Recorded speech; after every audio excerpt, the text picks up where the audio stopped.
the science. Suffice it that the blood of 1,000 men and women was spilled within these walls. Limbs twisted and broken, eyes gouged from bloody sockets, flesh burned black.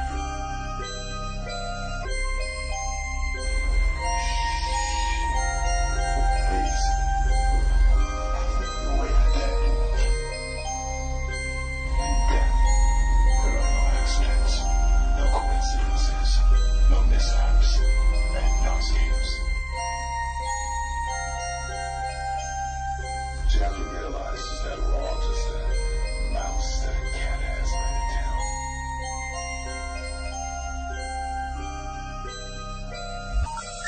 The number you have reached, 911, has been changed to a non-published number.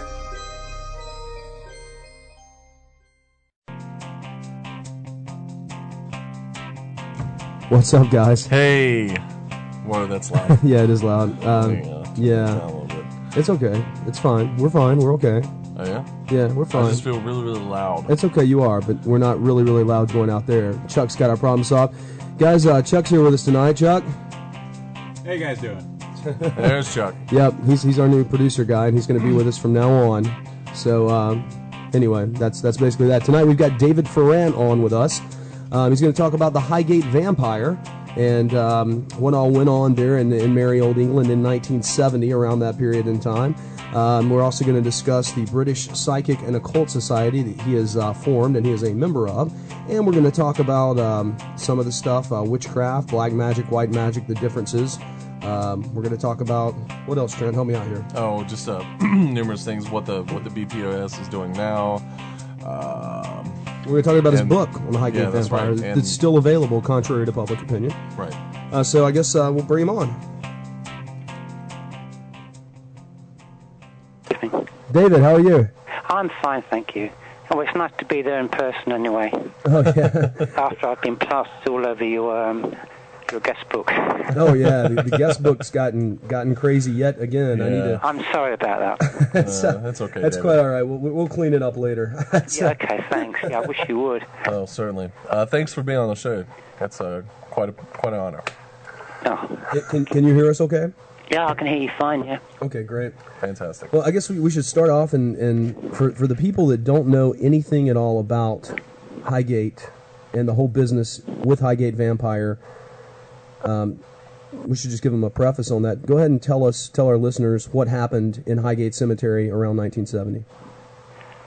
Well, I originally founded the BPOS in 1967. It was originally quite a small organisation set up to look into cases of unexplained phenomena. We started looking into local hauntings, ghosts, and figures seen in Highgate Woods, and things like that. We kept a detailed record of all the research and witness statements, etc., etc. It started off as a very small group of people. But to cut a long story short, in the late 60s, there came reports, there were local reports circulating about a tall, dark figure that had been seen in and around London's Highgate Cemetery, which obviously, as the name suggests, is in Highgate itself, in North London. Now, one of the characteristics about this phenomenon was that it was invariably reported, I should say, as having either hypnotic or glaring red eyes. It was a very tall, dark figure. It didn't seem to have any discernible facial features, but the eyes were very distinct. And it was about reported as being 6 or 7, 8 feet. Yeah, even 8 feet tall. But I'll come on to that later, because when I actually witnessed it myself, it could have been floating above the ground. Oh, okay.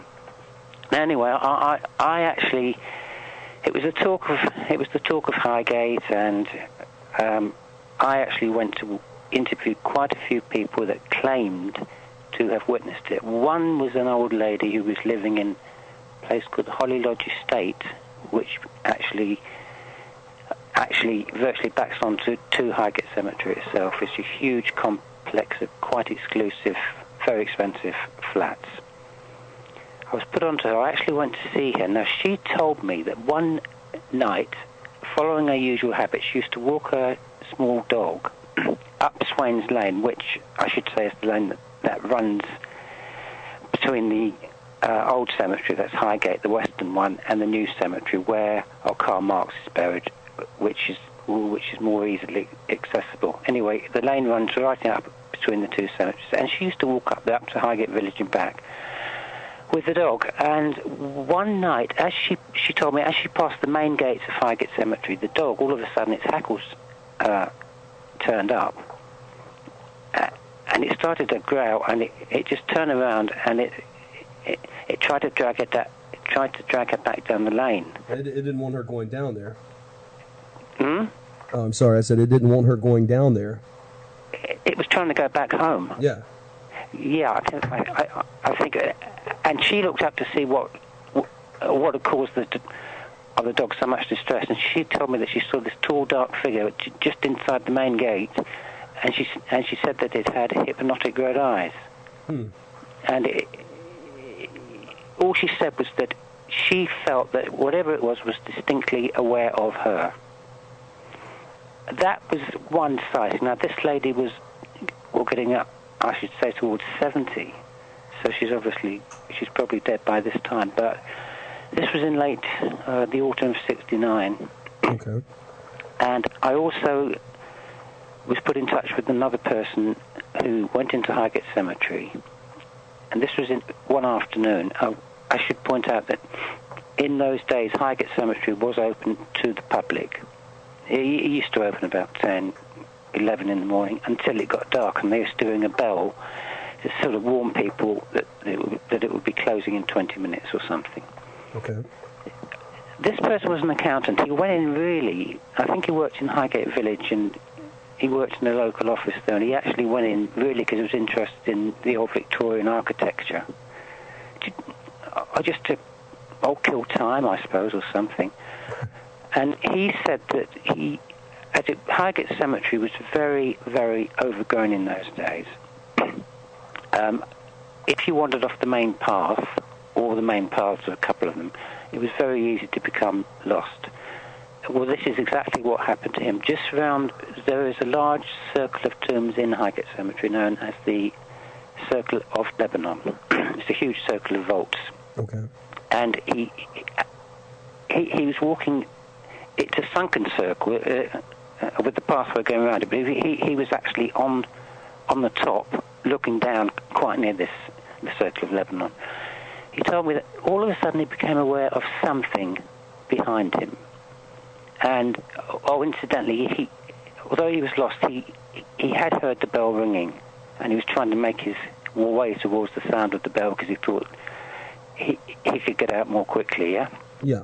Now, he said he just became aware of something, and he swung around, and he described a tall, dark figure with, again, hypnotic red eyes.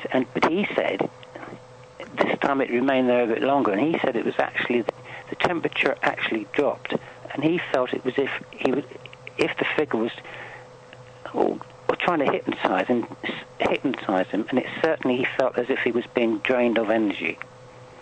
Okay. And all of a sudden, this figure, or whatever it was, just disappeared after about 5 or 6 seconds. Yeah. Yeah. No. You spoke with him as well as the lady. Oh yes, I actually went to see him personally. And I guess the first reports out, that's where it got dubbed the Highgate Vampire. But you yourself don't believe that this entity that was there was a vampire in the traditional sense of the word. No, I don't. I'd better say something right at the beginning, because, I mean, I'm the president of the Highgate Vampire Society. Okay. And now, you think we called it the Highgate Vampire Society, and yet I do not accept the existence of blood-sucking vampires. Okay. I think I ought to clarify that at the very beginning. Otherwise, it could be a bit confusing depending on people's conception of the word. That is not to say I do not accept the existence of earthbound entities that maybe sometimes can take on vampire-like characteristics, in that they want to make themselves known to human beings. They can even attack people psychically, or have an effect on people psychically, but I do not accept the existence of the vampire as it is portrayed in Hammer horror movies. Okay. I'm sorry, that's how most of it I do perceive as one. That is a vampire that sleeps in its coffin by day, can't cross running water, you can't see its reflection in a mirror, it goes out by night and ravishes young women. Well, and men come to that in some of these films, and which can only be destroyed by driving a wooden stake through its heart. Yes. I never have accepted the existence of that type of vampire. No, I want to clear something up that we had talked about earlier too. You know, some of the pictures that we had seen of you wielding a stake, wearing a crucifix. You know, a lot of people attributed that as well as a police, basically a police charge that they gave you, and that they basically accused you of vampire hunting. Can you explain what that was all about to our listeners? I can tell you. So after that, I went to Highgate Cemetery because I'd heard all these local reports, and by this time it's been in the local press, well and truly established, at least by word of mouth, as being a vampire. You know how these rumours spread and exaggeration spreads. Oh yeah. Well, I went back, visited Highgate Cemetery late one night in 1969. I remember it was coming up to Christmas, and it wasn't a full moon, it was a half moon. It was a bitterly cold night. Now, as I was passing the top gate of the cemetery, my intention actually was to walk down to the main gate and climb over the wall there, because it was quite accessible in those days. I was just going to go into the cemetery and try and see if I could actually see anything. Yeah. But as I was passing the top gate, something caught my eye very, very quickly, and the whole thing happened really quickly. And I looked up, and at the very beginning, I thought it was so real. It looked like a person dressed up in a black cloak, but it had these red eyes, and it was it was almost as tall as the gate, which would have made it about 8 feet tall. Wow. On reflection, I thought afterwards it could have been hovering above the ground, because the bottom of the figure just disappeared into impenetrable blackness. So that wasn't. But anyway, I thought it was someone that heard the stories of vampires and I was sort of behind the gate, all dressed up, trying to scare a remote passerby or two as they passed the top gate. But I soon realised that was my very first split-second reaction. But I soon realised that was not the case, because the temperature in that area all around me had dropped, and it was a bitterly cold night anyway. But it literally it's like putting your hand straight into the icebox of a refrigerator. That is how cold it was, distinctly cold. And I also got the impression, as Thornton had told me, and all this came tearing back to me, that it was the same figure. It was actually draining me of energy. I felt as if I was in the middle of it's very difficult to describe it, a sort of a vivid dream when you, or rather when you have a vivid dream and you're awake, but you know you're dreaming, but you can't wake up. Yeah. And I felt my energy was getting drained away from me. And so I only mentally repeated a Kabbalistic incantation, which is used to repel sort of potent evil, malevolent forces. Did that work for you? It did, because immediately the whole thing only lasted about 6 seconds. All of a sudden it just disappeared. It just wasn't there. It was almost as if I'd seen a figure, like seeing a television picture, and all of a sudden you just switch off the television, and the temperature did return to normal. Okay. So that convinced me that, at least the people I'd spoken to, what I'd seen myself, that there was a genuine psychic entity, maybe an earthbound entity, present at Highgate Cemetery. All right, now this occurred after you had interviewed these witnesses that had seen this figure? Yeah, this occurred after I interviewed these two people, yes. Okay.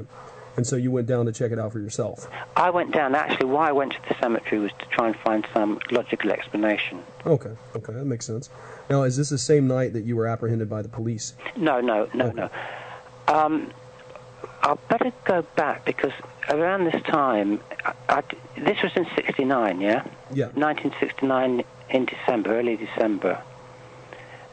There was a load more reports, and then I actually wrote to a local newspaper, just a very simple, non-scaremongering letter, and again I didn't even mention vampires. Okay. Just asking for any information from any witnesses, any more people that have witnessed this figure. This would have been around February 1970, and the response was overwhelming. I'm not saying it was all genuine, but we spoke to some of the people that sent the letters, and they all seemed or claimed to have seen this figure inside the top, mainly inside the top gate, but not always, actually sometimes inside the cemetery. So at this stage, the local the London television became interested, and they asked to interview me outside, or rather inside. I don't think we were allowed to go in to Highgate Cemetery to film. They had to film through the top gate. They had to stay on the road. And they interviewed myself and another person, who I won't name just yet. Okay. Well, we'll wait for that. Look, it's on public record anyway, but I mean, I might have not. I don't think I'm going to have any choice not to name him. All right. Now, I didn't. I asked what I asked. This program was televised on Friday, 13th of March 1970. Okay. It was pre-recorded, so it was filmed on the Wednesday afternoon of the March the 11th. I obviously spoke to the people, the researchers and the people beforehand, and I said I didn't accept the existence of vampires, because I was asked, what do you think of all these stories about vampires? So on the television program, I was very careful only to describe it, or to describe what I had seen, and only refer to it as a ghost. But another man who was being interviewed came out with the theory that it was really literally a blood-sucking vampire. Now, he produced on the program, which was actually shown on the television, he produced a cross, a very, very large, ornate silver crucifix, Okay. and also a stake. He said that he believed it was a vampire, and then he went on to describe how you should destroy a vampire. And he actually said on the television, the only way you can destroy a vampire is to stake it through the heart with one blow, cut off its head with the gravedigger's shovel, and burn what remains. Yeah. Right. I think it's accepted. It's pretty much an accepted practice in ancient folklore, though, isn't it? Yeah, that is fair enough, and he was repeating that. Yeah. But I should add, he was deadly serious. He wasn't joking. But anyway, what caused the trouble was he said on the television, he was asked if he intended to do that, and he said, well, obviously nowadays such an act would be illegal, but Mr. Farrant has told me, that is myself, obviously, that he intends to do exactly that, that is, go into Highgate Cemetery and stake the vampire through its heart this Friday. Oh, wow. Absolutely not what your intention. Well, of course, that program went out on Friday at 6 p.m. It was on the Eamon Andrews show called Today. And only a few hours later, Highgate Cemetery was besieged by absolute hordes of people, and there were police surrounding it, and there were police there with police dogs. Wow. Trying to control people. No, this is literally... I actually sent 3 people down there to speak, or just to see what was going on. And one of them saw this commotion. He actually said to one of the police officers at the gate, you know, is it true, it was on the television tonight, is it true there's a real vampire in there? And the police officer said, because there were also police inside the cemetery with police dogs. He said, well, I'll tell you something. He said, if it is true, we'll arrest him too if we get hold of him. He actually said that, the police. Actually, what that statement was actually a misconception.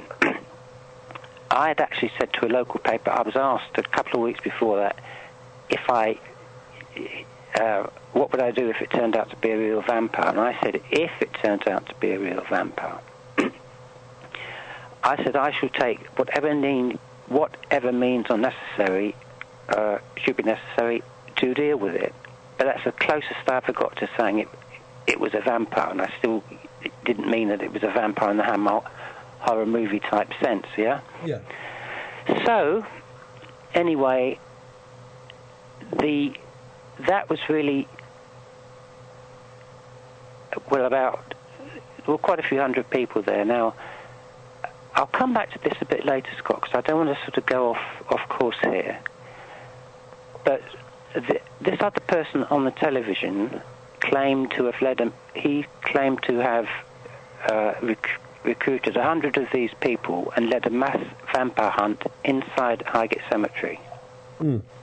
But this is where we're entering into fiction, and I would really rather come back just to tell you of my own involvement. Okay. As you mentioned before, how come I was arrested? Yeah. Yeah. Then I can come back to that later. By all means. Well, because after I'd seen the figure, we researched Highgate Cemetery's history as far as possible, and we found out quite a few interesting things. We found out that there were rumours about a huge castle that stood on the grounds of the cemetery. In fact, that was loosely true, because there was in fact a huge house at the back of the cemetery, and Highgate Cemetery formed its gardens, and it was called Ashworth House, and it was demolished in the mid-1800s. But there had been apparently reports of a tall, dark figure seen there. There's also been reports of a tall, dark figure seen in quite a few places around Highgate. So we put it down, basically, I'm going quite quickly, we put it down to the fact that maybe, because we're aware of the fact that psychic energy can actually become active and then lie dormant, and then lie dormant again for many, many years. It depends on a number of things. One of these being possibly the element of stone, because I've always said that sometimes psychic energy can actually impregnate itself in the actual structure of a building.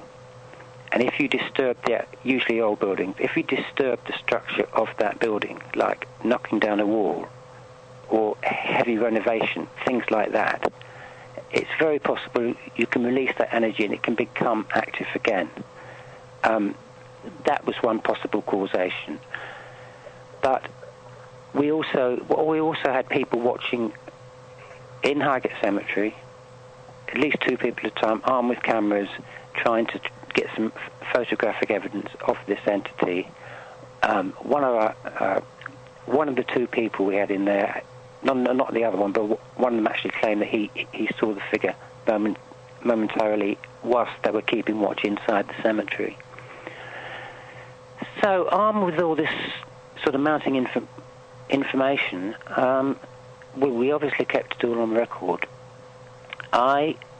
We decided, there were 5 of us, to hold a psychic seance in Highgate Cemetery one night, the purpose being to try and make, using a psychic medium, the purpose being to try and make psychic communication with the entity to try and find out what it was or why it was earthbound. That makes sense. Yeah. Well, anyway, okay, go ahead.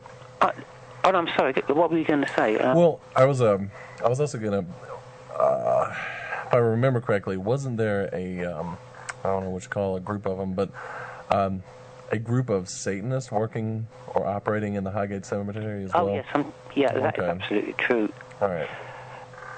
Yeah, in the course of this, of the investigation, we went into Highgate Cemetery by day, and we took loads of photographs. And I should point out here that since the mid-60s, right through until 1974, 1975, there was heavy-duty vandalism going on at Highgate Cemetery. Heavy-duty stuff. Vandals going in there,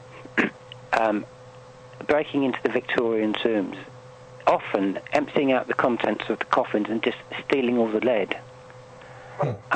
We actually found out this seemed to be down to an organised group of people in the area, and they were doing it strictly for money.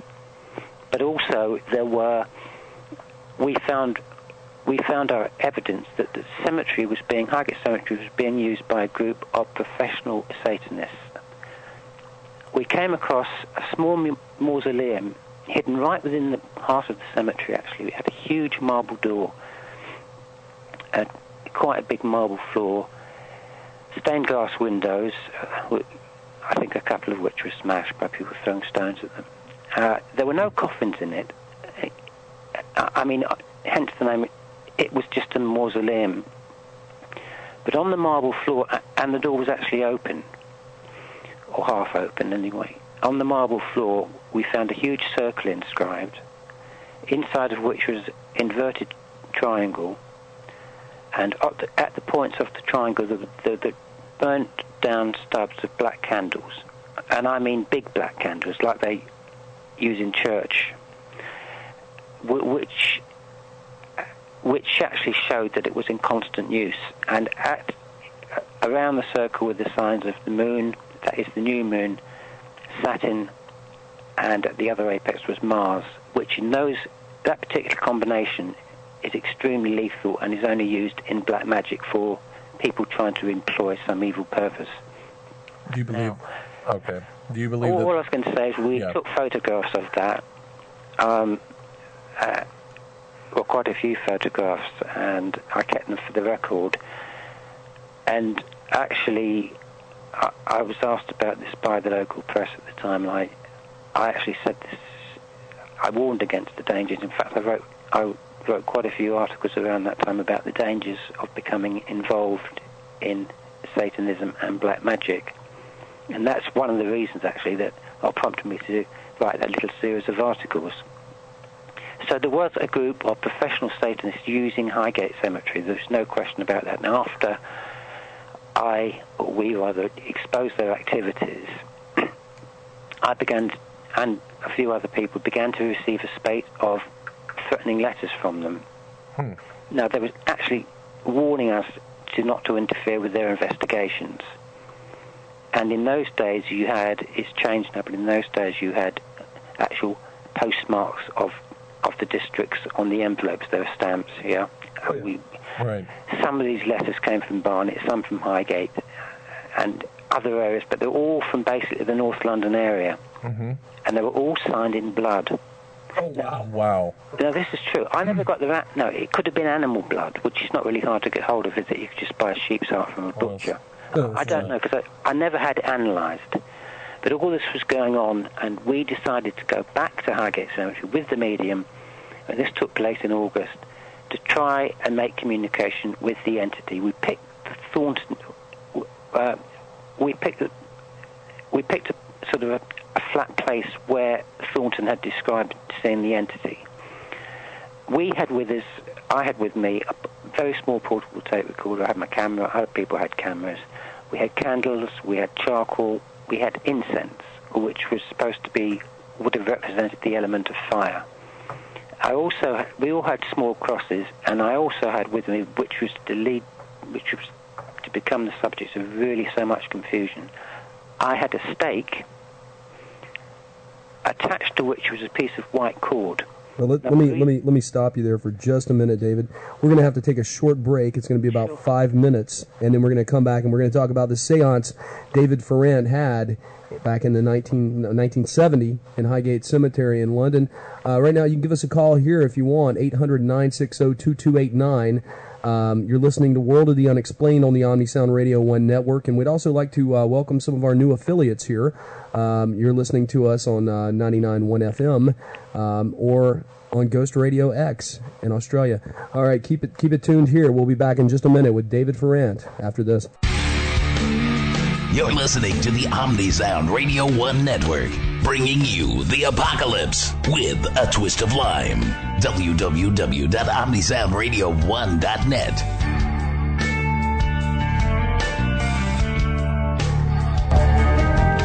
And you're listening to World of the Unexplained Live, and tonight we're here with David Farrant. David, you still with us? Yes, I am, yeah. Okay, great. We were just getting into talking about the seance that you performed, and I know Trent and I on the break were talking about, a lot of things, but one of the things we were talking about was the fact that the difference between the white magic, Wicca, what you do, and some of the misconceptions it's got. But another thing, Trent had a question I thought was really good. Yeah, actually, before you get into this next segment was the fact that why I was asking about the Satanists was Do you believe that the reason why they're there was because of the entity, and do you think they're trying to use it for some nefarious purposes, or calling it up, or the reason why there are all these cases all of a sudden coming to the forefront was because of them? Sorry, I actually said at the time that I think they were there. They were using this small mausoleum to conduct regular ceremonies and ritual in private without any sort of fear of being discovered, because this mausoleum was so well hidden. I mean, we only stumbled upon it by accident. Okay. But I think, having said that, the very fact that they were performing these rituals in the cemetery at night could have actually had something to do with the reappearance of the entity which had been seen in Highgate decades ago. Because often this type of ritualistic activity could actually trigger off psychic energy, and they could very well have been responsible for sort of reactivating it. Yeah, I actually said that at the time. Okay. So it's possible, yes, there was a group of serious group of practicing Satanists. I'm sorry. I was going to say, before you get into the ritual that you were a part of, can you tell some of the listeners the difference between what you practice in Wicca versus what misconceptions people have of witchcraft? Sure. I mean, I haven't forgotten it. I'll come back to the seance for you to tell you what happened. Okay. Okay, but that happened that night. But I was actually initiated into a religion known as Wicca, which alternatively is known as white witchcraft. Now, my mother was involved in, I'm going back to the very beginning now, my mother was involved in spiritualism. She used to attend the spiritualistic church. I think almost certainly I was influenced by her, because she actually died when I was 13 years old, but her influence was so heavy. Well, I think it devastated my life, but her influence was so heavy upon me that when I left school, and you could leave school at 15 years, when you were 15 years old in those days, which I did, I sought out the friends of my mother and people that she had been associated with, because she used to attend the spiritualistic church, and subsequently she met, obviously, the spiritualists, and also people who were involved in hypnotism. And also she knew a lady who lived in Barnet called Helen, who actually had an active coven there, and it was her. I actually sought out Helen when I left school and asked to become initiated into Wicca. Now, you asked what it is. I mean, I'd be here all night if I started telling you. Very basically, Wicca, in its true sense, not in its Inquisition sense, it is a religion based on the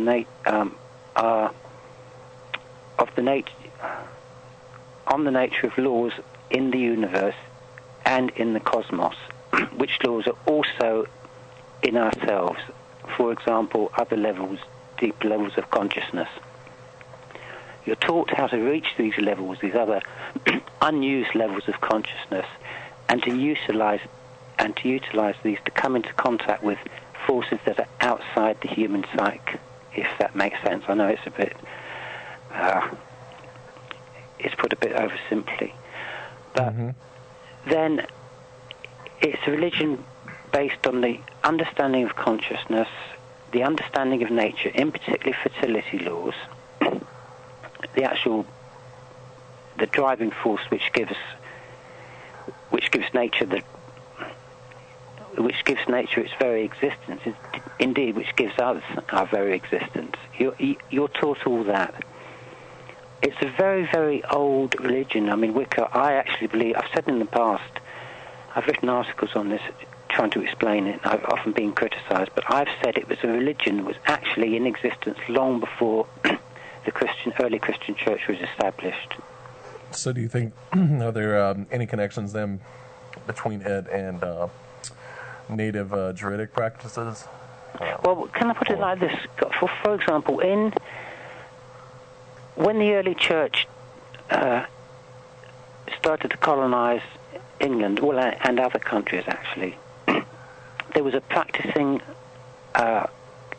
cult of people, of Wiccans, and they also had an inner circle, which only a few people were allowed to be initiated into. and they held basic ceremonies at different times of the year.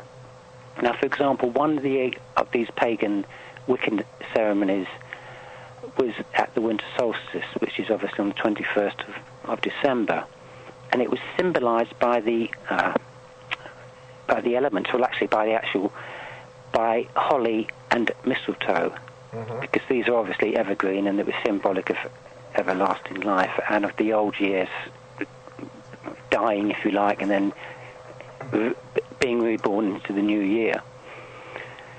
Easter, similarly, was in the old religion, was symbolized by an egg, the egg being a sign of fertility. Right. So what happens when you get the early church come along, and rather than sort of outlaw these old customs and beliefs, or they, as I said in my book, I tried to explain this, they tried to take them over, so they keep the sort of the population on their side.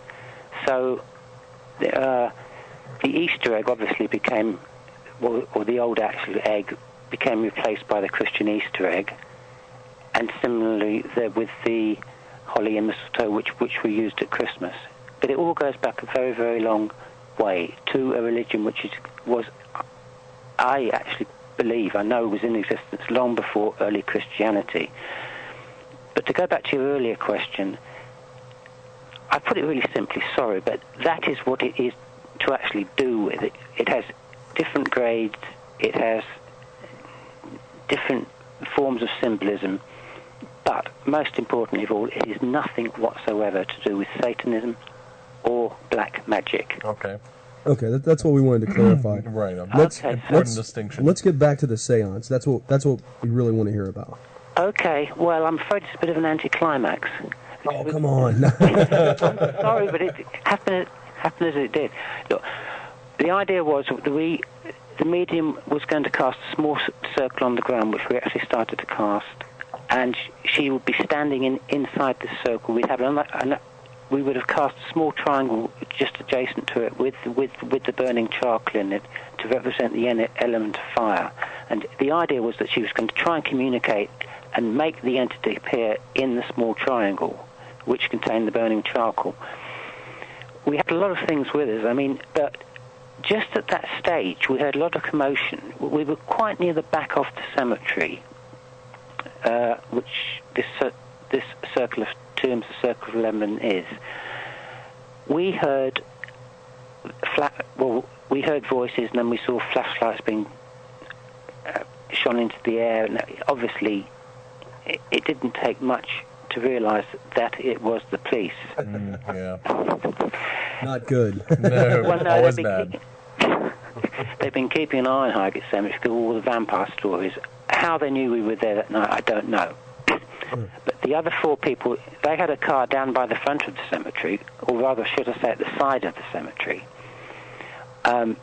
We all gathered up certain implements. I gathered up my camera very quickly. I had some candles. I grabbed the stake with a piece of white cord on it, one of the crosses, and I don't know if I just said this, but I had a little tape recorder.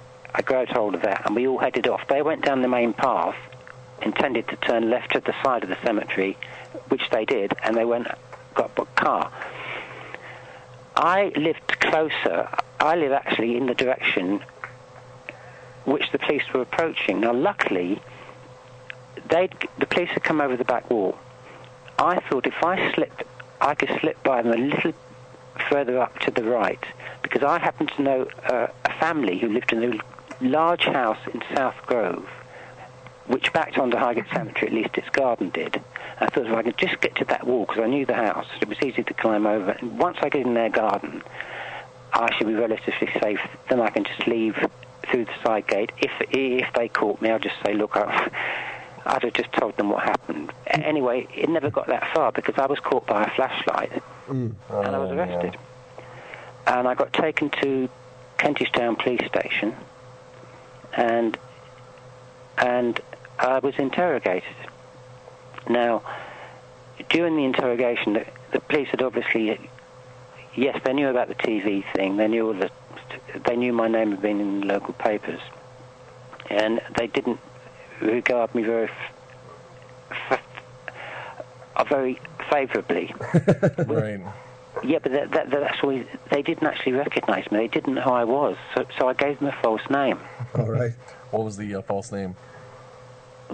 What was the record? Yeah, I'll tell you what it was. I mean, it was Alan Farrow. Alan Farrow. All right. Yeah, okay, well, that's what I used. And that was a spontaneous name. I mean, I didn't make it. It's just something I gave really quickly, and they accepted it. But I refused to name the other people present, and I also refused to give the police my address. The reason simply being they were all members of the society. I wanted to protect their identities because I knew I hadn't done anything wrong, and I wasn't about to do anything wrong. I also knew that they hadn't done anything wrong. But on the other hand, I didn't want to subject them to sort of possible bad publicity because some of them were quite... Well, I mean, they all had good jobs, and they had a sort of quite a good position in the local society, yeah? Right. And so I thought the police were questioning him about vampires. What's all this about? They said, what's all this stuff for? What are you going to use it for? The stake, the cross, and the camera, and the tape recorder, which by this time had all been assembled on a big desk down there, yeah? So they definitely had all these implements.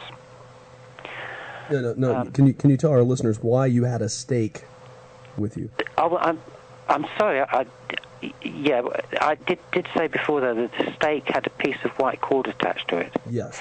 The actual stake is used in ceremonies, in magical ceremonies, because it gives you a perfect circle. What you do, you stick the point of the stake into the ground, and either with chalk or paint, or water paint, you can make more or less a perfect circle by attaching I'll say you use chalk. Attaching chalk to the end of the cord, you can measure it, and you can get a 9-foot circle, or a 7-foot circle, or a 3-foot circle. That's what it was for. Okay. I mean, the cord was still on the stake, yeah? Okay. Anyway, I was questioned about, do you believe in all... And I actually told the police at the station, I said, listen, it was part of a serious psychic investigation, but I wouldn't name the other people, and also I wouldn't give my address. The reason I wouldn't give my address is because I didn't want the police going around to my flat in Highgate and finding the names of other people, and they hadn't done anything wrong. I just didn't want to... I thought, well, look, the police don't know who I am. They haven't recognised me off the TV, but they certainly remember the stories about the vampire. So the detective sergeant in charge of the case, he said, okay, he said, I'll tell you what to do. He said, you don't want to name other people, you won't give your address, but he accepted my name, actually, although it wasn't... Well, that was a white lie, admittedly, but it was told for... No, but it was told for a really good purpose. Of course. Anyway, he said, look, if you go to court in the morning, this is what was worrying you, enter a plea of guilty, and you'll just get warned of trespass. You'll be released, and no one will even hear about the case. Now, I took him at his word. I was kept in custody overnight because I wouldn't give them my address. Obviously, they thought I was either of no fixed address or just refusing to give my address. I don't know what they thought, but I was kept in custody until the next morning, taken to Clerkenwell Magistrates Court. And I was in for a big surprise because I entered my plea of guilty. And then, this is important to understand, I'd entered the plea of guilty, right? So I didn't really have a chance to say any more, except I could have mitigated after that. But that means the police could present their evidence. They produced the cross, one of the crosses, and the stake, minus the white cord that had been tied to the end of it. Oh, wow. How nice of them. Yes. Yeah, well, that's what they did. And the other implements were completely missing. My tape recorder I never saw again. My camera, that camera I never saw again. The candles I didn't really need, but they had those. And that was the end. All they produced was the cross and the stake. And they read out a statement to the court, which I did not make, and I had not signed. It was to the effect of, I did say earlier on, didn't I, that there'd been really heavy-duty vandalism at Highgate Cemetery. Yeah. You I did think say I that. mentioned that. Well, I'm glad I did, because the police actually brought this up again in court. They said there'd been stories of vampire there. There'd been really serious desecration there, which is still going on. We caught this man, whose name is Alan Farrow, at least I thought, in the cemetery, armed with a cross and a stake, and he said he was looking... Well, I told them at the station there was supposed to be a vampire in there. I said, but I didn't accept the existence of vampires. But anyway, they changed that to... The statement read something like, my intention was to seek out the king vampire of the undead, opening coffins if necessary. Now, that's the key point. Because obviously, if I'm opening a coffin, it could be construed that I'd been responsible for serious vandalism there. Right. Oh yeah. So. Or if not, hadn't actually, I either didn't intended to do that, or indeed I'd even been responsible for a vandalism which had already happened, which I wasn't. And this statement went on to say that I told them that once I had located the vampire in his coffin, I would have driven my wooden stake through its heart, and then, guess what? Run away. I would run away too. Well, no, I haven't got the point. I know, you never said that. And they made this... Anyway, but totally I would have said that anyone having been brave enough to do all that in the first place, or take a stake and a malice or whatever into the cemetery, break open coffins, and they found a vampire, they wouldn't run away at the end of it. I mean, they might walk away, but they wouldn't run away. That was the police language. Now, that was read out to the magistrate. And, of course, you could actually see it going through his mind. Oh, yeah. That I was somehow being responsible for this heavy-duty vandalism. And, of course, I was remanded for sentence, because he wasn't going to release me until he's made up his mind properly, yeah? So I immediately approached the police. I was locked in the cell, and the police came to the cell. Said I wanted to see him, the sergeant. And I said, look, you didn't keep your part of the bargain. I pleaded guilty on the ground used just so I get a slight warning for trespass. And I gave the police my real name, So I said, that's my real name. I gave a false name because I was trying to protect the other people there. That's understandable. But I still wouldn't give him my address. I said, I live in Highgate, and that's all I'm telling you. So I already also approached the clerk of the court, and they said, well, you've actually entered a plea of guilty, so we can't just release you, but it'll take a few days. So I was remanded in custody for a few days. Well, to cut it short, the case came back to court. I think it came to court either 2 or 3 times, twice. Anyway, on the third occasion, it was actually tried, yeah? Yeah. As far as I remember, you'll never believe this, but the magistrate's name was Christopher Lee. Our favorite Hammer film. Well, it might... Oh, my God. It might be funny now, but I'm sure it wasn't funny at the time. I understand that. Of course, the press had a heyday with that, it made a point of mentioning it. Oh, yeah. If I could just go back a bit, though, on this court... we would like you to, and we're going to give you that opportunity, but right now we're going to have to take another short break. Sure. This is going to be about 5 minutes as well for the top of the hour for some of our affiliates. And we'll be back here on World of the Unexplained. With David Farrant. We'll see you in a little bit. You're listening to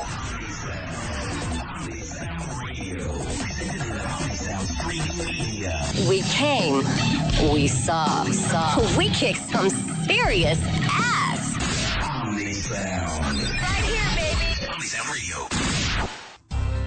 There are some things in this world that go way beyond human understanding. Things that cannot be explained. Things that most people don't want to know about. But we're going to talk about them anyway. World of the Unexplained with Jay Scott and Trent Lackey. Heard Mondays live from 8 p.m. to 10 p.m. Eastern on the OmniSound Radio 1 network. Right here, baby. www.omnisoundradio1.net. 2289 or the local number. Give that number again. I'm sorry. The numbers are 1-800-960-2289 or the local number here is 336-996-1596. David, are you with us? Yes, I am, yeah. Okay. Carry on with what you were talking about. Yeah, sorry. I just wanted to go back to something really quickly, which I forgot to mention. When I first pleaded guilty at the Clerkenwell Magistrates Court, and after that police statement had been read out in open court, it was reported widely in the national... Well, it was reported worldwide, actually, press, because it was what you call... I think it's qualified privilege. That means that newspapers can report something that's actually stated in open court without any fear of getting done for libel or something like that. Anyway, that statement appeared widely, and I got branded as a vampire hunter, when in fact I'm not. I'm a psychic investigator. Okay. But anyway, I was allowed to change my plea. It came back to court, and I fought the case vigorously because the police hadn't kept their part of the bargain. Oh, totally. Absolutely not. Basically, what I did was I said that it was part of a serious psychic investigation into reports of an unexplained entity that had been seen at Highgate Cemetery. And I denied I was vampire hunting, as the police had claimed I was, because I was actually charged with being in an enclosed area for an unlawful purpose. But the police claimed that purpose, because you can't actually be charged with vampire hunting, as far as I know, it's not illegal. I don't think that's on the books, actually. Anyway, the police maintained that purpose, which should have made out that charge, was to hunt the vampire. And that got reported by the press. But when I came back the second time, I pleaded not guilty. I just explained to the court, the magistrate, that I was not hunting a vampire, as the police had claimed. It was part of a serious psychic investigation. And I remember saying that in any event, it's just as akin to, quote, in quotes, hunt vampires, as the police were maintaining, as it was for some people and organisations to spend vast sums of money trying to locate the Loch Ness Monster. That's a good point. And I was actually acquitted then. Oh, okay. And so that was the end of that. I was acquitted of that charge. Oh. Well, after that was done, after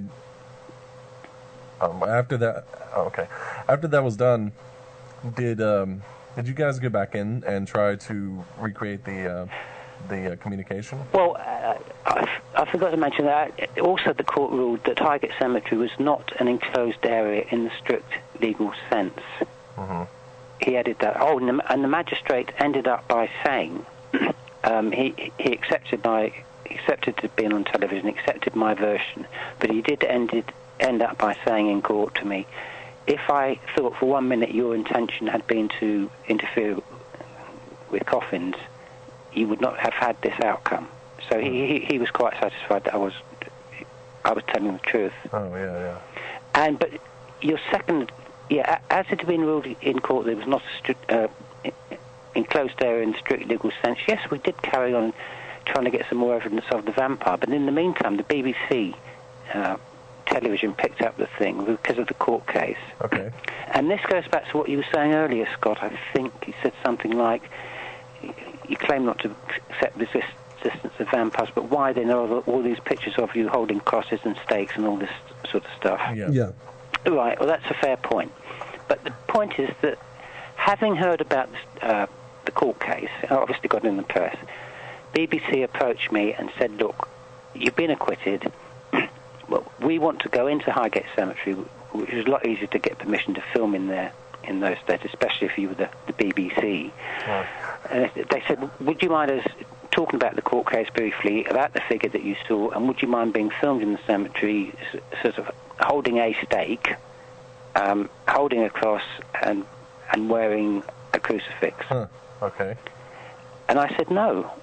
And the reason I said no, I wouldn't mind, because I said, yes, I'll do your film for you, because the reason I said yes to it, I probably wouldn't agree to do that now, but anyway, then I was a lot younger. Oh, yeah. I knew the police had tried to set me up, and it was another way of me getting back at the police to sort of say, well, I've done nothing wrong, and I'm actually going to go on television and reproduce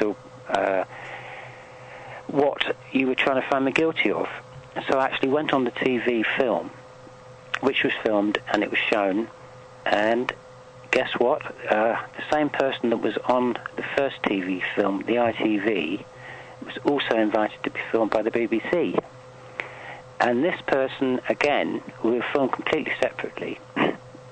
In fact, at different times of the day, I didn't even meet him. But again, he went on the film and he said he repeated his assertion that it was really a vampire, and he said the only way, and these words are virtually verbatim, more or less. He was asked by the presenter, the interviewer. He said he thought it was a vampire, and he said the only sure way to destroy a vampire, the only real sure way to destroy a vampire, is to stake it through the heart with one blow, with a stake, and then at that moment he had a stake stuck down the back of his trousers, and he produced this stake. No, I'm serious, and the interviewer nearly jumped back a foot. He said, stake it through the heart, decapitation, then you have to incinerate what remains. So he went on that TV film too. No, do you have copies? Do you have copies of any of these? Yes, I've got a copy of that film. Yeah. Oh wow. Okay. I don't have a copy of the ITV film, unfortunately, because this was before the days of video. Luckily, that BBC clip was kept, and it was passed from one station. It even got an English show called Not the 9 O'Clock News, which was shown on in 1980. Mm-hmm.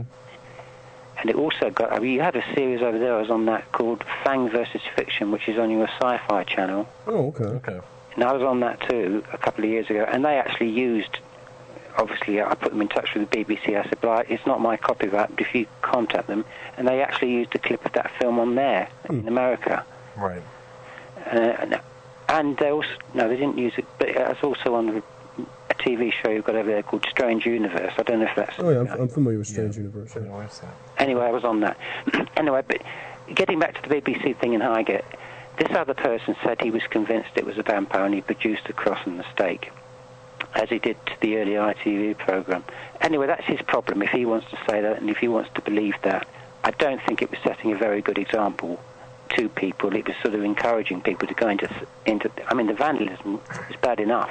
It's to encourage people to sort of open coffins and stake vampires, or stake, sorry, not vampires, but corpses. Right. I think that was very, very irresponsible of him. Make a bad situation worse. Can I just answer that point you made?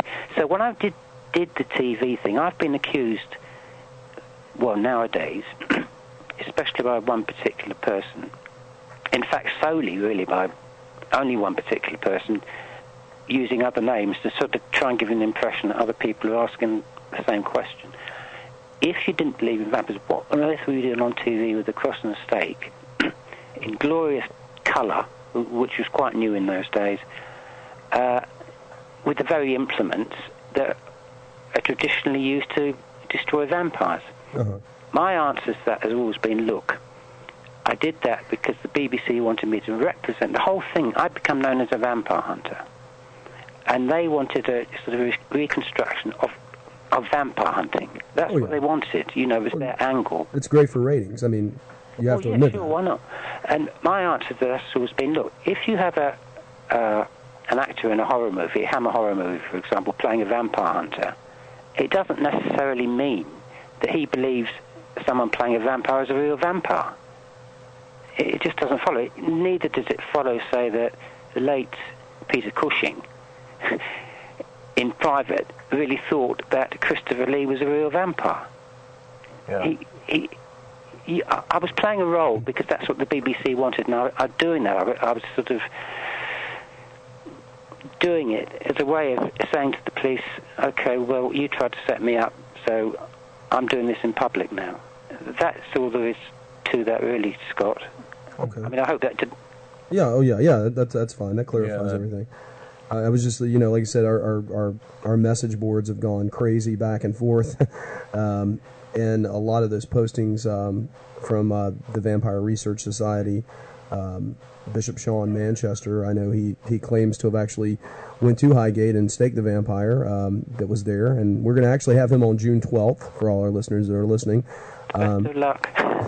It's going to be a pre-record. We want to thank you. We know it's very late in the area that you're at right now, and we know that you've stayed up with us tonight to do this, and we appreciate the live one. The number is 800-960-2289 if you want to call and speak with David Farrant. That's 800-960-2289, or you can visit us on the web at worldoftheunexplained.com. Tell us about your book that you wrote in 91, The Highgate Vampire. Highgate Vampire, I actually wrote the book. Now, I should say that Mr. Manchester wrote a book called The Highgate Vampire himself in 1985. I mean, it's okay to say that, Scott, isn't it? It's all on public record. Oh, yeah. Yeah, it was his book. I know that he hawked it around to a lot of the major publishers, and it was refused, basically, because of its content. So in 1985, he decided to have it privately published, which he did. And he wasn't very complimentary about myself in it, as you might imagine. But it told so many untruths about the whole, because he tried to turn the unexplained entity there into a blood-sucking vampire, which he claims in his book. Well, I can go into that a little later if you want me to, but he claims to have actually staked this vampire, eventually staked it through the heart. Uh-huh. And he also claims to have staked one of its disciples, somebody he calls Lucia, Okay. real name Jacqueline Cooper. I'll go into this in more detail if you want me to, but he laid in wait for her a few years later. She turned up and she saw Manchester waiting to stake her inside a protective magical circle. He'd stripped off and just was only dressed in a purple, specially prepared purple robe, and she promptly turned into a giant spider.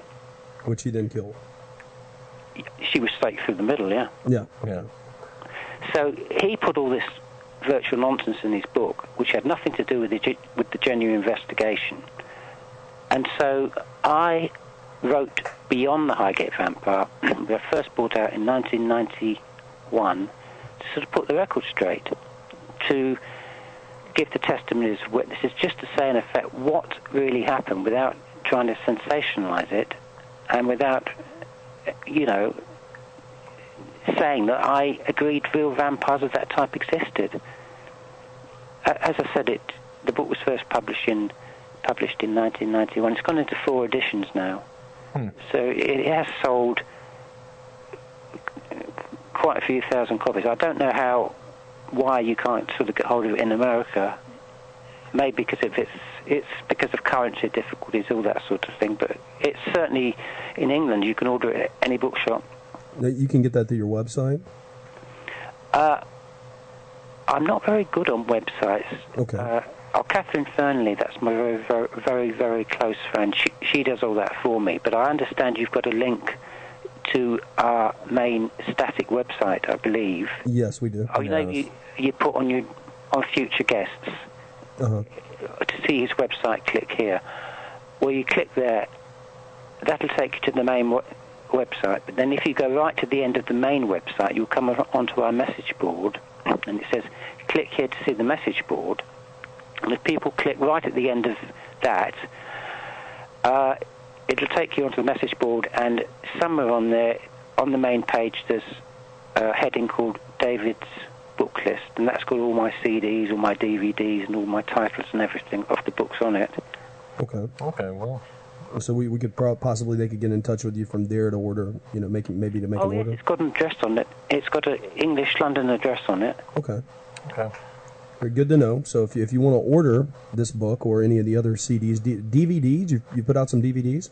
Yes, we have, yeah. Okay, great. So any of that, and you've also got a new pilot edition that I have in front of me here, the Highgate Vampire Casebook Files.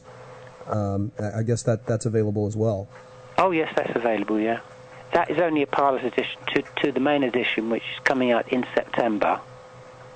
That was just a sample copy to more or less to get people acquainted with it. Oh yeah. Okay. So basically, what the book that you wrote is more or less to counterbalance Sean Manchester's work and to sort of put the record straight as to what that is a very fair way of putting it. Oh, okay. I have written other books too. I mean, I don't want to plug my own books on it and take advantage of you, but that is the main book on Highgate Cemetery. I've written actually 8 books. And the one after that was called Dark Journey, but that was a collection of ghost stories we've investigated all over the country. Oh, yeah. But unfortunately, they're little-known cases, but I mean, they're all authentic. But because the Highgate case got slightly out of hand, I'm more or less associated with that one automatically. Yeah. But the other books are basically on the same subject, so obviously the paranormal. But that one that I mentioned, Beyond the Highgate Vampire, that actually sets the record straight on the Highgate Vampire case. Certainly. Okay, that number again is 800-960-2289. We're standing by. We want to hear from you guys. We know that you're out there. We know you're listening. I know it is a Memorial Day weekend here in the U.S., but give us a call if you're at home. Call us on your cell phone. It's a free call, 800-960-2289, or locally, 336-996-1596. And David's up for any question you've got for him. I think that's safe to say, isn't it, David? Oh, yeah, I'll answer anything I can, yeah. Okay, great.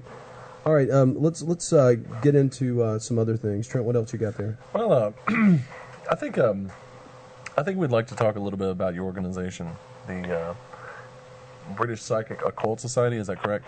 Yeah, that was originally, as I think I said at the beginning, that was originally formed in 1967. Right. Well, it was formed even before that, but I had a great tragedy in my life, which I won't go into here. Okay. I left the country for about the best part of a year in 1966. Mm-hmm. But we'd already started it up before that. But I had a tragedy, and I had to go away. I just wanted to get away from England, away from witchcraft, away from magic, just for at least a few months. I went to France and I went to Spain. I met a girl there, and I came back to England with her in January 1967. We had to come back, actually, because we had to leave Spain, because in those days, this were the days of the common market.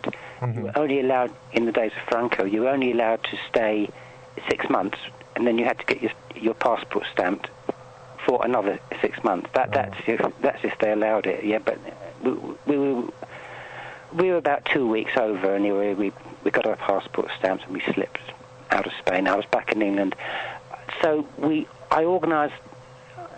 I came back with this girl actually, who I actually married in 1967, and I got into organising the British Psychic and Occult Society, which at that time was actually called the British Occult Society, but we later changed the name because of certain problems caused by other people. And so that's when it started. But we investigated a lot of things. Well, to start with, locally, obviously, there was a black apparition in Highgate Woods, and there was quite a few local pubs that had disturbances in them, and quite a few places in North London. And that's what we used to do, is we used to go into people's houses, obviously only with their permission. Right. If we invited them, we used to take equipment in there, such as cameras. In those days, it wasn't quite so sophisticated as it is now. I mean, we didn't have night vision cameras, for example. Mm-hmm. But we had infrared film and all this sort of thing. We had barometers which could measure the pressure. Obviously thermometers, though not electrical thermometers as they do nowadays. But we had all the basic equipment, and we used to measure the temperature and keep watch at certain haunted locations. Record the witness statements, people's findings, take photographs of the actual locations, whether it's in private houses, if we got permission, right, or without permission, if it was in the countryside at deserted abbeys that had fallen into ruin, that sort of thing. Mm-hmm. No, we took it very seriously. I should point out, though, in 1998, I founded the Highgate Vampire Society. The reason for that was because I was getting inundated with reports, questions about the Highgate Vampire, and there were loads of other investigations to deal with. So there were two other researchers who were very interested in this, called Kev and Chrissy Demant, and she was especially useful in that she was a brilliant illustrator. And it wasn't long before we got the Highgate Vampire Society was really set up to take some of the pressure off the BPOS. And also, because I was helped by Chris and Kerry Demand, it took a lot of work off me. But even then, we had a monthly magazine called, a quarterly magazine called Suspended in Dusk. And we kept going for at least 2 years. And then I said to Kevin and Chrissy, look, we'll have to suspend this for the moment. But we didn't disband it. Right. Because I said, I want to keep all the members that we've got, which went up to 374. All the membership forms, all peoples have got a certificate of memberships and that sort of thing. But what we did was, we notified all our members and said we're going to have to suspend it, but we'll still keep you in touch by newsletter or notification, that sort of thing. But obviously, don't pay any more subscriptions at the moment because Suspended in Dusk is sort of on hold. And also, I had other books, other deadlines to meet, and that was another reason I suspended it. And it was suspended. And then only last September, after I'd met, I met her about 2 years ago, Catherine Fernley, who's very dedicated with all this sort of thing, and who's soon going to be entering the Roman Catholic Church. I mean the genuine one. Oh. Actually, it's rather ironic because she's actually always has been involved in Wicca. Okay. But, in Wicca you're supposed to be very tolerant, and I wouldn't stand in their way or anything. So, anyway, I'm sorry, I've lost the point. Anyway, last September we decided to relaunch the Highgate Vampire Society. Hence the message board, hence the website for it. But we've obviously got Kevin and Chrissy Demand now. They've got other things to do, so we obviously have to relaunch the magazine. But I've called it the Highgate Vampire Casebook Files, which I believe I sent you a copy, didn't I? Oh yes. Yeah. So, and it's been going since September. And the purpose of the Highgate Vampire Society is, as it was before, to seek out genuine cases of, not just with Highgate, but of vampiristic activity, and try and put all this together. Yeah, certainly. Compare notes and maybe one day make another book of all our findings. Oh, that would be very interesting. Have you investigated things outside of England? No. Okay. No. In a simple word, no. Okay. What's coming? Is there anything right now that you're currently investigating that you can tell us about? Well, the last investigation we had was active investigation was really in Waltham Abbey, which is about 15 miles from Highgate anyway. And there'd been reports up there of a lady that was supposed to have committed suicide in the adjacent River Lee. I believe it was back in the 20s. And she has been reported again up there.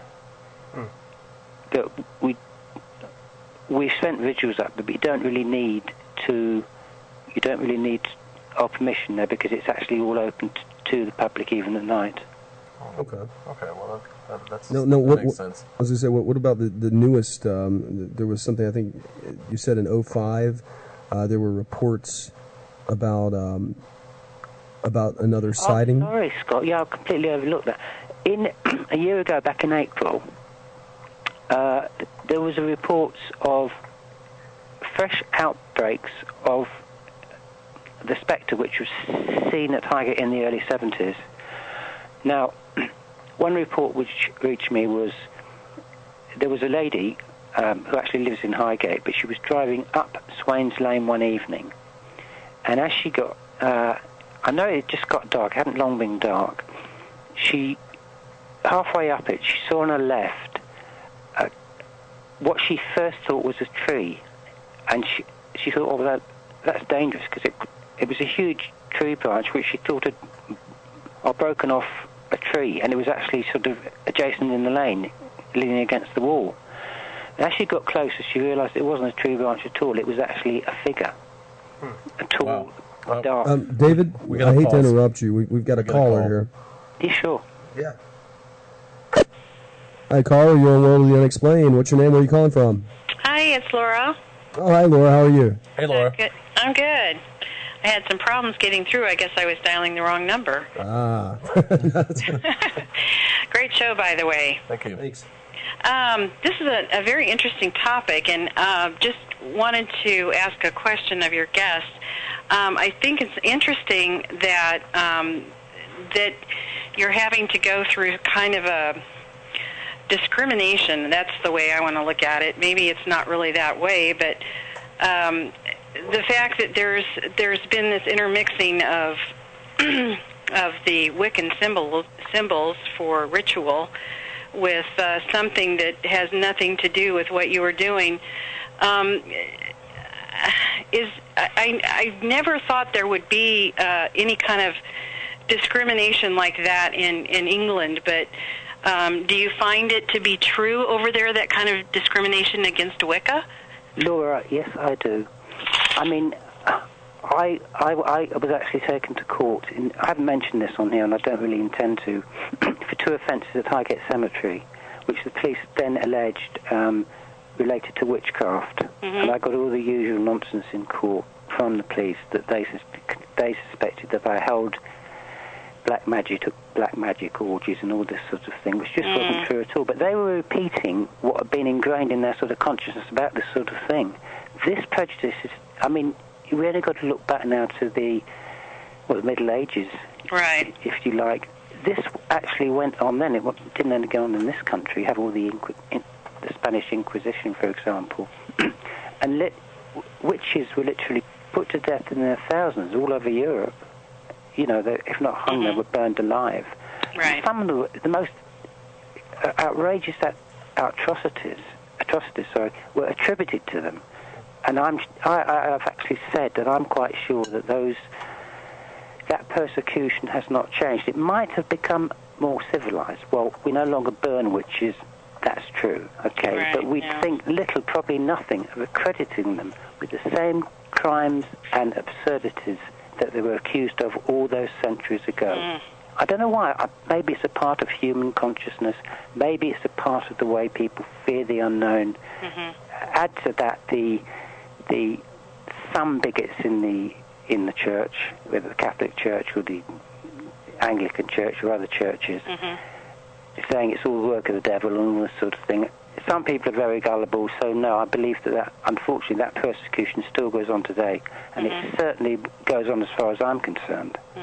I don't know if that's answered your question. Well, I mean, I guess I'm just being naive, and being from the U.S., we have plenty of that here, but I guess it's sort of portrayed a little differently, as it has changed almost to be a lot more accepted in Europe, but apparently it's not, and that kind of upsets me a little bit, because there's enough religious intolerance in the world as it is, and people don't understand that it's a very harmless thing by practicing something that is not conjuring up demons, and attributing it to doing such. It bothers me that it appears that that's what's going on, when in essence you were just trying to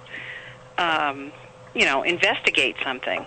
Yeah, when something like that happens to you, it changes your life. It makes you a different person when you've experienced something supernatural like that. And no one's going to understand it but you. And for people to try to take that away or make you a laughingstock really doesn't do any good. All it does is make them look stupid. And I'm sorry to say that, but it's the way I feel, and it's time that people need to stop doing that. Look, if I could just say something really quickly. Sure. When I went to court in '74, it was for 2 offences of desecration of Highgate Cemetery, which I did not commit, incidentally. But the police hadn't got me in other charges before, so they threw the book at me, yeah? I was also convicted of sending 2 voodoo effigies to 2 police officers. Oh, jeez. Well, no, the point is, Laura, I have to admit, I actually did that. Oh. I mean, I never denied doing it. I sent 2 letters with the effigies, and I signed them, and I sent them by recorded delivery to make sure the police officers received them. And the reason I sent those was because these 2 police officers had got hold of a member of my group, and they'd seriously assaulted him. And these 2 letters read, with the effigies to each police officer, "Those who harm the initiated will become a victim of their own intentions. You're, in big letters, evil will be returned to you before another month is true. In truth," and I signed it, David Farrant. So I did commit that offence, but I still maintain I wasn't really guilty of it because they were sent to protect someone, not to harm the police by black magic, as the police said. And one other quick thing. When I went to court on the other charge, that's 2 desecration charges at Highgate Cemetery, which I swear to everybody I did not commit. I wanted to swear on the Bible. Well, I did swear on the Bible. And the judge, a very biased man called Judge Argyle, who's now dead now. So, but I mean, even if he wasn't dead, I'd still say that. I believe he was a sanctimonious hypocrite. He said, "Well, how can you possibly swear on the Bible?" Or he asked me that into the trial, rather. And I told him that what Wicca was. And I said, because we believe in God, maybe God under a different name, but we believe in an infinite divine principle. I've got just as much right to swear on this Bible and not affirm as anybody else has, and I swore on the Bible. So which didn't please him very much, but he didn't really have any choice in the matter. Oh, certainly. Thanks, Laura, for your call. Oh, thanks. You're welcome. Okay. Thanks, Laura. Bye. David, we got to take another short break. Our last one. This should only be about 3.5 minutes, David. Yeah. And we'll be back on World of the Unexplained. Take your calls with David Farrant. You're listening to the OmniSound Radio 1 Network, bringing you the apocalypse with a twist of lime. www.omnisoundradio1.net.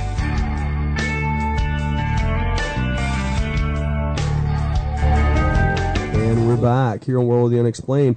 That number, for those of you who would like to call in, is 800-960-2289. That's 800-960-2289, or locally 336-996-1596. You can find these numbers posted on our website at www.worldoftheunexplained.com. Okay. We're back with David Farrant. Right. David, you still there? Yeah. Okay. Fine. Okay. We really haven't talked. We mentioned Manchester a little bit here, and I don't think we really have a whole lot of time to talk about everything that's going on. But if you could, David, sort of recount what Sean Manchester said he did in his book. In his book, called The Highgate Vampire. Yeah. Well, it really goes back. He mentions that night when ITV TV and all those people turned up at Highgate Cemetery. I believe I said to you that this is where it leaves fact and becomes fiction. He claimed to have led a mass vampire hunt in Highgate Cemetery. Okay. Now, to cut it really short, I mean, he says that there was a girl called Lucy involved, and he led all these people there, and then he went to the place where Lucia, and he put her into a trance, and her voice changed. She started speaking very deeply, and she stood outside a vault, and she either said it or pointed to it. So Manchester concluded that the vampire, which had escaped from another vault, by the way, was in the vault. And this particular vault was called the Wace Family Vault. And so Manchester asked another assistant to help him, and together they barged open, or broke open the door of this vault. And he says that there was one extra, which by all accounts is breaking and entering. But that's what he says in his book. Mm-hmm. He says there was one extra coffin in there. Well, there seemed to be one extra coffin. by comparing it with the inscriptions outside the vault. This was in the afternoon, just before sunset. Right. So he said, I decided to compare it with the inscriptions outside the vault, and sure enough, there was one extra coffin. The whole point is there's only one inscription outside the vault. That's Charles Fisher Wace, who died in, I think it was 1878. Uh-huh. So how would have known there's one extra coffin? Okay, we'll give him the benefit of the doubt, because then he goes on to say a coffin that looked newer than the rest, yeah? So they edged towards the coffin, and they forced the lid off the coffin, and he describes seeing in the coffin this terrible creature, well, as he actually says, its eyes, it's glazed. I'm just reading from his book here, only a sentence. I'm not going to Okay. Yeah, go ahead. read more than one or two sentences because I just can't stomach it. It actually says, I stepped forward and with heart pounding raised the massive lid. My torch instantly lit up in unnerving revelation the sleeping form that appeared to be dead, a form gorged and stinking with the lifeblood of others, fresh clots of which still adhered to the edge of the mouth. Wow. Whose fetish breath made me sick to my stomach. The glazed eyes stared horribly, almost mocking me, almost knowing that my efforts to bring an end to its nocturnal wanderings would be thwarted, etc., etc., etc. The point, then he says very quickly, I looked away from those burning or awful burning eyes and prepared to strike the stake with all my might. My mind's eye anticipated jets of crimson spouting high in the air at the sound of its point being driven home with a dull thud. The rest of it I'll summarise very quickly. One of the assistants said, no, you cannot do that. It is sacrilege. It would be sacrilege. So Manchester allowed himself to be talked out of staking the vampire, which was still in its vampire sleep because the sun hadn't set yet. And the assistant said, but is there no other way? And Manchester shakes his head and says, I doubt it. There may be one other thing we can try. So then he goes on to describe how they cast a circle outside. First of all, they doused the coffin, put the lid back, doused the coffin with holy water, laid crucifixes on it, put cloves of garlic all over the place, and then cast a circle outside the door of the vault. And he performed this exorcism, banishing the vampire. And he then claims he threw a large crucifix in, and he then claims that on his instructions, the vault was sealed up with garlic-impregnated cement. End of Highgate Vampire. Well, see, it wasn't quite, because not long after that, Manchester went back to Highgate Cemetery just to check on his handiwork, and he claimed that he met two workmen up there, and he paid them to chip open the front of the vault again. And he opened it, and sure enough, he was horrified. The coffin had gone, or the vampire had gone, taken its coffin with it. So he paid, he says in the first edition of his book, he paid the two workmen to reseal the vault. And now, of course, he's back to square one, because the Highgate Vampire is still on the loose. He can't find it. And he's on its trail again.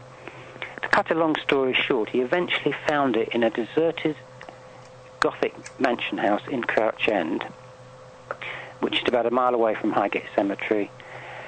He claims they went there and they found its coffin. They found its coffin in the cellars of this house, which was obviously deserted. They dragged it out into the overgrown garden, and sure enough, inside was the Highgate Vampire. And he says now, with a mighty he did the job properly this time, according to him. With a mighty blow. I'm quoting him, by the way, so please don't think I've gone mad. Okay. With a mighty blow, I drove the stake through the creature's heart, then shielded my ears, as a terrible roar emitted from the bowels of hell. Blah, blah, blah, blah. We built a pyre in the centre of the large garden and fetched petrol, or he says just before this that the thing, after he staked it, it let out this roar and then disintegrated into a mass of green slime and vessel in the bottom of the casket. He's got pictures of this, right? I mean, in his book. Oh, he claims he photographed the vampire after he'd staked it, yes. Definitely. Okay. He's actually produced this photograph on television as proof of the Highgate Vampire. Okay. Anyway, they pour petrol over the whole caboodle, and they incinerate it. The coffin goes up in flames, the vampire goes up in flames, end of Highgate Vampire. So, it's not quite the end of it, though, because it goes on in the book to say that the Highgate Vampire, before he'd staked it, had actually bitten a girl he called Lucia. Okay. Right. It was actually his girlfriend, in reality. Okay. But Lucia died, but obviously he doesn't admit this in the book. Oh, far from it. He doesn't actually say he was living with her. It was his girlfriend. He makes out he genuinely met her. He was approached by her sister, and who feared her sister was becoming Anne, her sister, who feared Lucy was becoming a vampire, etc., etc., etc. And eventually, to skip over most of the nonsense, eventually Lucia died in 1982 she was buried in the Great Northern London Cemetery, just 100 yards or so away from Manchester's house, where he used to live in New Southgate. And he says that she died of leukemia. Well, Lucia is on the prowl going around the district, biting people and visiting Manchester and trying to seduce him into a vampire. Oh. So he decides to lay wait at her grave one night. And he goes into the cemetery late at night. He casts a protective magical circle on the ground, which is supposed to protect him. He puts protective symbols in it. He even lights a small fire in the circle, and he has a flaming torch with him and a stake. The circle's cast not far from Lucia's grave, and he stands in this circle and he recites a conjuration of Lucia to appear to him, which I won't read because it's quite hilarious actually. But anyway, he says then she actually appeared. There was a white mist, but he was inside his circle, and all of a sudden, this mist transformed into this beautiful young, vampire, Lucy. She was a vampire. But bear in mind, Manchester had stripped off, and he'd adorned a purple robe, and that's all he was wearing inside this protective magical circle. Lucia took one look at him armed with this stake, and she promptly turned into a giant spider. So she probably wasn't very happy at the idea of somebody trying to stake her. Certainly not. But anyway, she rushed up to the circle, but she couldn't get past the perimeter, so she went scurrying around the perimeter. Manchester says that he shouted at the creature to be still, and to his astonishment, he says, it suddenly stopped dead in its tracks. And he took this opportunity to stake it through the heart. Although I don't know where you'd find the heart of a giant spider, so shall we say the middle? Okay. Staked it through the middle, right, and set light to it with the torch, at which it gave out a piercing scream, and it scurried painfully around the circle, sizzling and spluttering, and eventually, I don't know, it was staked, it was finished. Manchester says then he collapsed back into the protective circle, sobbing uncontrollably, because remember, he was in love with this girl. Yeah. So how you could possibly describe somebody you love in that manner, but then turning into a giant spider, I just don't know. When the dawn broke, on the stake, impaled on the stake, was no longer the spider, it was Lucia. But not now in her undead state. She was now one of God's true dead, not one of the undead. So that, if you were to believe what Manchester says, was the end of not only the Highgate Vampire, but the end of its disciple. That's basically what his book says. Okay. Now we have about 9 minutes left, and okay. I guess my other follow-up question to that is, from your research, and investigations of the Highgate Cemetery, what do you believe the Highgate Vampire to be? And I believe it is an earthbound entity, a psychic phenomena. I mean, when that lady driving up Swains Lane saw it in the car, as she passed it with the headlights, it just disappeared, which goes back to what I said to you, maybe goes back to what I said, that psychic energy can be dormant and then become active again. It can actually become embedded in stone walls, old stone walls. Mm-hmm. And interestingly enough, around that time, after she'd reported this, incidentally, and other people had seen things too, I thought, well, maybe the entities become active again. I wasn't at all surprised to discover, visiting Highgate Cemetery, that there was quite a building, actually, right as part of the cemetery, which was being demolished and rebuilt. So I thought, well, here we go, I'm in for another spate of psychic activity. Because you cannot destroy, Scott, you cannot destroy psychic energy with a stake. It's just not possible. Yeah. It's possible to exorcise it, but you can't destroy something that does not exist in the first place. Now, if you ask me what these things are, I don't know. But I think I can safely say what they are not. And which goes back to what I was saying. The Highgate entity has nothing to do with a blood-sucking vampire, as is the type in the Hammer horror movie. It got turned into that, as with the case of so many genuine psychic phenomena. Then you get people coming along trying to cash in on it, just as you did with the Loch Ness Monster. Certainly.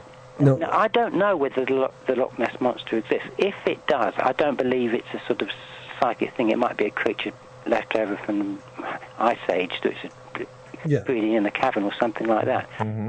But as an example, take that. But people have tried to hoax it. I mean, there's been people making models of the monster, floating it out of the lake and taking photographs. So it is possible to try and hoax something. Only in the case of the Highgate Spectre, the hoax happened to be that certain people try to change it into a blood-sucking vampire for their own self-motivation, obviously. I've got a few questions. Yeah. It's three, actually. One, do you think, because of the glowing red eyes, do you think that this may be attributed maybe to some of the stuff like the Mothman? Two, what was my question? Two was, I wanted you to get back on track and just kind of briefly describe to us why you went back in 2005 and what you found. And three, you used to actually see Sean Manchester in some of the pubs in around London at that time, as well, through mutual friends, if I'm not mistaken. I know that's a lot to throw at you at one time. In 5 minutes. In 5 minutes. Can you answer all that? Can I start with number 3 first, then? Sure. Just in case we run out of time. No, I'm quite... Well, to answer number 1 and 2 quickly at the moment, I do believe that energy has become active again. That's putting it really oversimply. It's not really a fair answer for you. I'll come back to it if we've got any time left at all, yes? Okay. Certainly. But we have had people visiting the cemetery and trying to get more information on it. Now, I first met Mr. Manchester I returned from Spain, France in January 1967. I first met him in the Woodman Public House because I came back with a girl called Mary that I told you about. We were related to get married that year. Mary met a girl called Zibby, who in turn was married to a man called Tony Hill, and in turn they had a very small daughter. I believe she was a year old.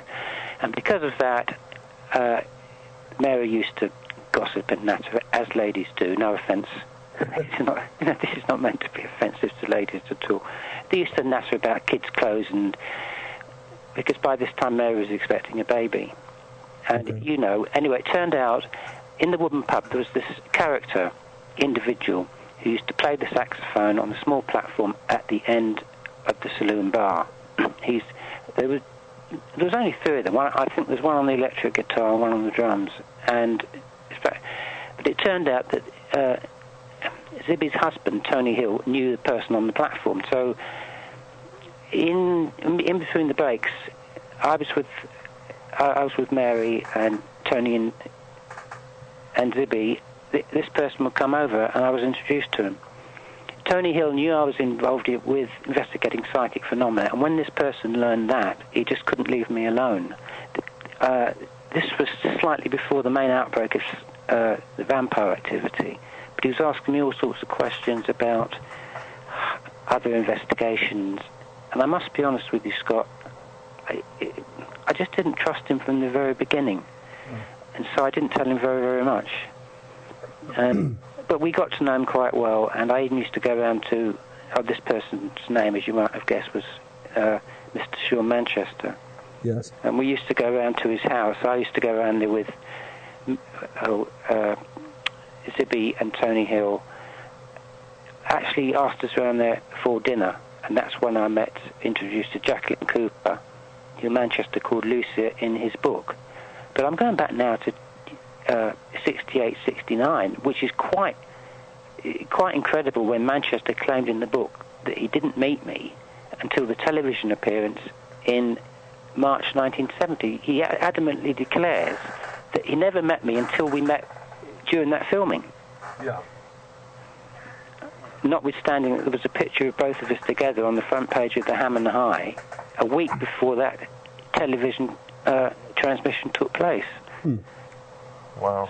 Well, I'm afraid we're kind of out of time here. 2 minutes left. I really want you to hold on the line, because I've got something else I'd like to talk to you about outside of the show. If you could give us about 2 minutes, we'll be back sure, on. I'll hang on. Okay, great. Thanks so much. Thank you, David. Okay, you're welcome. And that was Mr. David Farrant out of the UK. Yep. Talking to us about Highgate Vampire. We've got a minute left, folks. What a show. Yeah, man. Wow. We'd love to have him back on sometime. Certainly. I mean, yeah. The Highgate Vampire covers, that whole thing could cover the 2 hours, and doesn't even cover everything else that these guys do. Oh, yeah. At the BPOS. No, next week we're taking a short break from Highgate, and we're going to be speaking with two psychics, Barb and Sheila Powell. Yep. Out of sacredconnections.com, I believe is their website. I don't have it in front of me. Yeah. I think that's it. So you can call in, and they'll give you psychic readings. It should be a lot of fun. Oh my goodness, that's gonna be cool. I'm going to ask some questions myself. Yeah, so me too. We'll even get Chuck in on the fun. So Yeah. Until next week, guys, take it easy. This is Jay Scott, your only JD DJ on the Omni Sound Radio 1 network. And this is Trent Lackey. We're coming to you out of Kernersville, North Carolina. Small town where we talk about big things. And what was the other one? Satan thing? Oh, I don't know. The devil's big business in rural North Carolina. That's it. All right. That really has nothing to do with, I know. That might be kind of offensive, actually. But. That probably is. Who cares? All right, guys. Take it easy. Till next week. We'll see you then. See you guys.